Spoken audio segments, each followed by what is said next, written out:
तो आज का टॉपिक है हमारा नॉर्मलिटी का।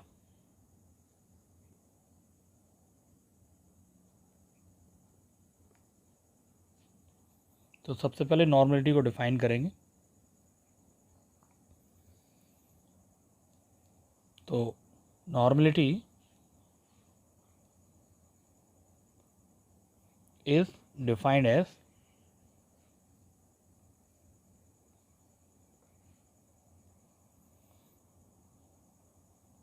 number of gram equivalent equivalents of solute per liter volume of solution. तो 1 लीटर वॉल्यूम में किसी भी सब्सटेंस के number of gram equivalent dissolve करने पर जो कंसंट्रेशन बनता है उसे सॉल्यूशन की नॉर्मलिटी कहते हैं। जनरली इसे डिनोट किया जाता है, it is denoted bye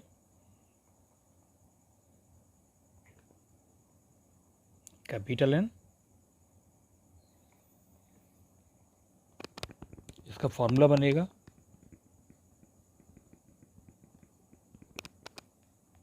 normality is equal to number of gram equivalents of solute divided by volume of solution in litre. इसको आगे एक्सपेंड कर सकते हैं हम इस तरीके से, नॉर्मलिटी इक्वल टू, तो आप ये देख रहे हैं number of gram equivalents of solids, इसके लिए भी एक फार्मूला होता है weight of solute in gram divided by equivalent weight of solute into, यहाँ पर नीचे रख देंगे वॉल्यूम ऑफ सॉल्यूशन, क्योंकि ऊपर भी वॉल्यूम ऑफ सॉल्यूशन लिखा हुआ है, volume of solution in ml। ml में कन्वर्ट करने पर हम 1000 के ऊपर मल्टीप्लाई कर देंगे। तो विद्यार्थियों ये जो है ये इसके बराबर में इतना होता है। Clear? Number of gram equivalents of solute बराबर होता है weight of solute in gram divided by equivalent weight of solute. इसको हम इस तरीके से भी लिख सकते हैं normality and equal to weight of solute यानी कि W फॉर वेट और V for solute divided by equivalent weight, E for equivalent weight and V for solute into 1000 divided by volume of solution V for volume and for solution S। तो ये हमारा एक formula generate हुआ है जिस पर हम आगे न्यूमेरिकल लगा सकते हैं। अब कुछ extra point, some important points में कुछ एक्स्ट्रा चीज़ों को समझते हैं। नंबर 1, क्या नॉर्मलिटी टेम्परेचर पर डिपेंड करती है? बिल्कुल। तो हमने क्या फार्मूला बनाया, अगर आप यहाँ पर देख पा रहे हैं तो N equal to WB upon EB into 1000 divided by VS। तो जो नॉर्मलिटी है वो वॉल्यूम के इन्वर्सली प्रोपोर्शनल होती है और टेम्परेचर डायरेक्टली प्रोपोर्शनल होता है वॉल्यूम का। तो जैसे जैसे टेम्परेचर बढ़ेगा वैसे वैसे वॉल्यूम बढ़ेगा, और जैसे जैसे वॉल्यूम बढ़ेगा उस केस में नॉर्मलिटी डिक्रीज़ हो जाएगी, क्योंकि दोनों का अपोजिट रिलेशन है। इसे वाइस वर्सा के फॉर्म में भी लिखा जा सकता है, जैसे जैसे टेम्परेचर डाउन होगा सॉल्यूशन का वॉल्यूम भी डाउन होगा, इस केस में सॉल्यूशन की नॉर्मलिटी भी बढ़ जाएगी। दूसरा इम्पोर्टेंट पॉइंट कि नॉर्मलिटी रिलेशन क्या होता है, नॉर्मलिटी एंड मोलारिटी में। तो relation between normality and molarity. तो प्यारे बच्चों, नॉर्मलिटी n इक्वल टू होता है molarity into n factor. Generally n factor को बैलेंसी फैक्टर से भी हम पुकार सकते हैं, बैलेंसी फैक्टर भी इसको कह सकते हैं। तो स्टूडेंट ये फॉर्मूला, तो प्यारे बच्चों ये फॉर्मूला हम तब यूज़ करेंगे जब हमें किसी सॉल्यूशन की मोलारिटी दी हो और आपसे पूछा जा रहा हो कि इस सॉल्यूशन की नॉर्मलिटी क्या होगी। Let's see example.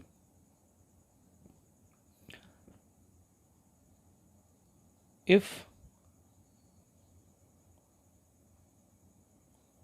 molarity of a H2SO4 solution is m by 10, find its normality. तो बच्चों इस केस में आपको क्या दिया है, आपको गिवन है m की वैल्यू m बराबर 1/10 और उसने आपसे पूछा है कि नॉर्मेलिटी बताइए। तो दोनों में रिलेशन अभी पढ़ के आए स्टूडेंट, क्या होता है n equal to m into N G, n equal to m into N factor.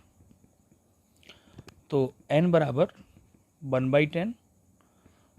तो बच्चों H2SO4 का जो n फैक्टर होता है, H2SO4 को जब आप पानी में डिज़ोल्व करोगे H2SO4, तो ये पानी में डिज़ोल्व होगा तो ये 2H पॉजिटिव देगा प्लस एक सल्फेट आयन देता है। तो किसी भी एसिड के द्वारा कितने किसी भी एसिड के द्वारा कितने H पॉजिटिव दिए जा रहे हैं वो उस एसिड की बेसिसिटी कहलाती है और जनरली यही उसका n फैक्टर होता है। तो यहाँ पर n फैक्टर हो गया 2, तो n बराबर आ जाएगा 2/10 यानी कि 1/5 या हम इसे n/5 भी लिख सकते हैं।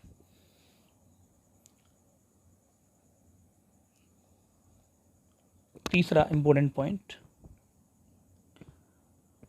Normality equation.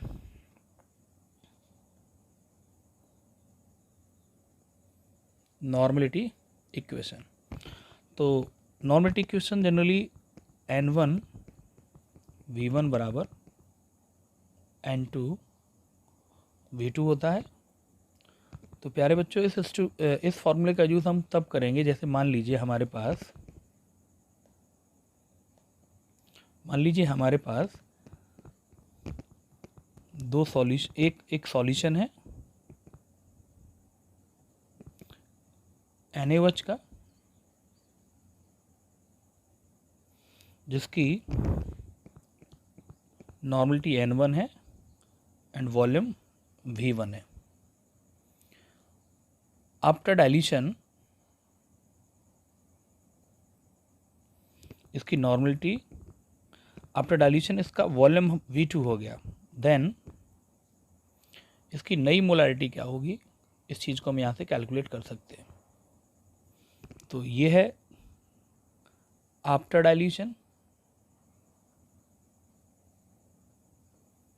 और ये है बिफोर डाइल्यूशन। तो एक सवाल करके देखते हैं इस पे।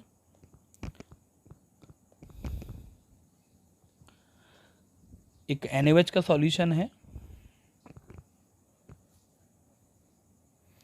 जिसकी नॉर्मलिटी n1 बराबर दिया है मान लो 0.5 एंड उसका वॉल्यूम v1 बराबर दिया है 200 ml। बाई डाइल्यूशन नॉर्मलिटी जो है इसकी n2 आपको बाई डाइल्यूशन इसका जो वॉल्यूम है वो बढ़ाकर कर दिया गया है 400 ml। देन इसकी नई नॉर्मलिटी क्या होगी आपको ये बताना है। तो हम ऊपर वाले फॉर्मूले का यूज़ करेंगे नॉर्मलिटी इक्वेशन का। क्या कहता है n1 v1 equal to n2 v2 N1 यहाँ पर है 0.5 इंटू V1 है यहाँ पर 200 बराबर N2 आपको फाइंड आउट करना है और V2 दिया है 400। तो N2 बराबर 0.5 इंटू 200 डिवाइडेड बाय 400।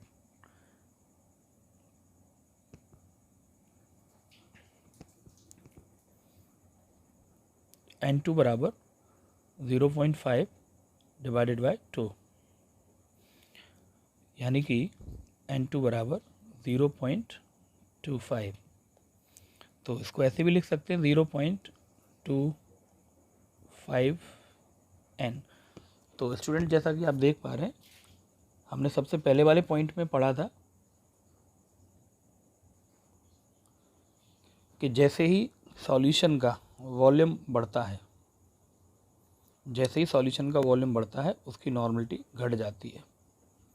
तो अभी आपने ये यहाँ पर न्यूमेरिकल के रूप में भी देखा कि पहले वॉल्यूम कितना था सॉल्यूशन का 200 ml, बाद में कितना हो गया 400 ml, यानी कि वॉल्यूम बढ़ा तो हमारी फाइनल जो नॉर्मलिटी है उसकी वैल्यू कम हो गई।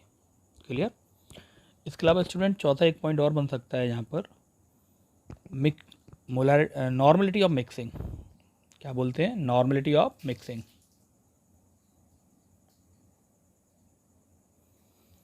Normality of mixing. तो ये फार्मूला कब यूज़ होता है? तो पहले फार्मूला बताता हूँ मैं आपको और तब तक हम फार्मूला लिखते हैं। तो फार्मूला होता है N3V3 equal to N1V1 plus N2V3, sorry N2V2। तो यहाँ से अगर मुझे N3 की वैल्यू निकालनी है तो ये बराबर होगी N1V1 plus N2V2 divided by V3।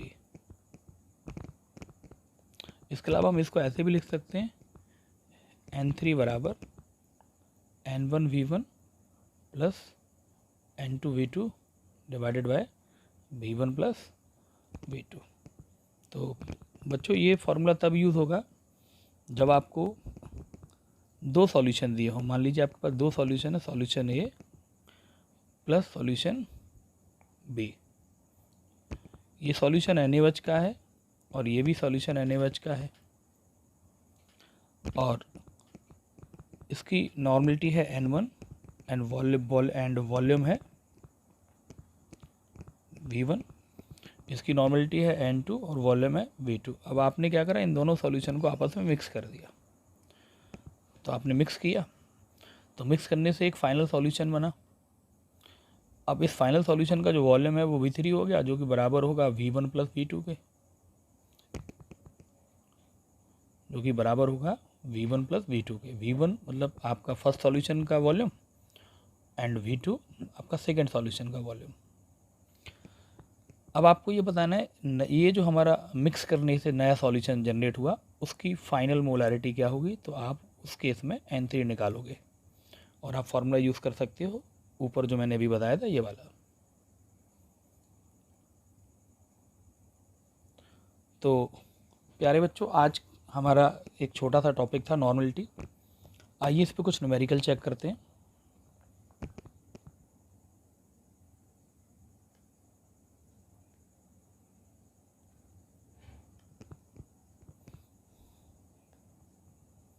Find out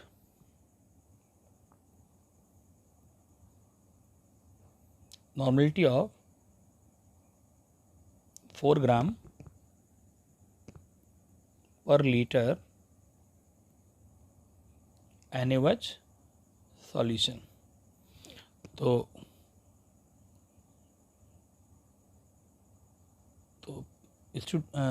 प्यारे बच्चों, यहाँ पर आपको दिया जा रहा है, आपको गिवन है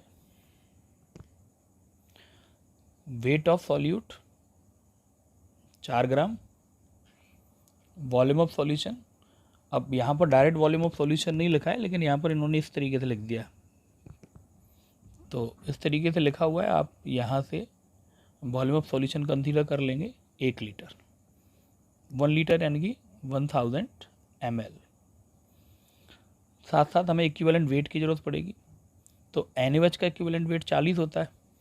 अब इक्विवेलेंट से रिलेटेड आपको डिटेल में चीज़ें पढ़नी है तो मेरे चैनल पे इक्विवेलेंट वेट का वीडियो डाला हुआ है, आप वहाँ से डिटेल में चेक कर सकते हो कि इक्विवेलेंट वेट क्या होता है, उसे कैसे निकाला जाता है, उसकी डेफिनेशन क्या होती है, एक्सेट्रा। फाइंड आउट करना है बेटा हमें नॉर्मेलिटी। तो नॉर्मेलिटी n इक्वल टू होता है WV upon EV into 1000 divided by volume of solution. तो n equal to 4 divided by 40 into 1000 upon 1000। तो यहाँ से ये कैंसिल आउट हो जाएगा, 4 से ये कट जाएगा 10 टाइम्स। तो n इक्वल टू आ जाएगा 1/10। इस 1/10 को 0.1 भी लिखा जा सकता है। इसके अलावा इसको लिखने के और भी तरीके हैं, आपको सारे तरीके आने चाहिए। हम इसको n इक्वल टू 0.1 n भी लिख सकते हैं। हम इसको n/10 भी लिख सकते हैं। ये सभी आपके आंसर करेक्ट होंगे। ये भी करेक्ट है, ये भी करेक्ट है और ये भी करेक्ट है। तो एक दूसरा न्यूमेरिकल चेक करते हैं। If 49 gram of H2SO4 is dissolved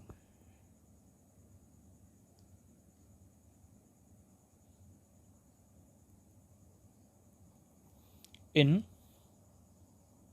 500 ml solution, find its normality. Find its normality. तो यहाँ पर आपको वेट ऑफ सॉल्यूट जो है वो दिया गया है 49 ग्राम। वेट ऑफ सॉल्यूट आपको न्यूमेरिकल के दौरान कम दिया जाएगा। तो wait of solute 49 gram, volume of solution आपको दिया है 500 ml। इक्विवेलेंट वेट H2SO4 का 49 ही होता है। आपको नॉर्मलिटी फाइंड आउट करना है। तो normality n equal to WV upon EV into 1000 upon volume of solution. तो WV आपको 49 दिया है, EV यानी कि इक्विवेलेंट वेट भी 49 होता है into 1000 divided by volume of solution. तो आप यहाँ से इसको कैंसिल कर लीजिए, इसे सिंप्लीफाई कर लीजिए। तो कुल मिला के n इक्वल टू आ जाएगा आपके पास 2। तो आप इस आंसर को इस तरीके से भी लिख सकते हो 2n, ये आपका करेक्ट आंसर होगा। तो आई होप आपको आज का ये वीडियो काफ़ी पसंद आया होगा। आज हमने एक छोटे से टॉपिक नॉर्मलिटी को क्लियर किया है। कल मैं आपको अगले टॉपिक में, या कल मैं आपको formality, mole fraction, mass fraction, percentage, ppm concentration, इन सब के बारे में पढ़ाऊँगा। वीडियो पसंद आने पर चैनल को लाइक करें, शेयर करें एंड सब्सक्राइब करें। मिलते हैं जल्दी एक नई वीडियो में।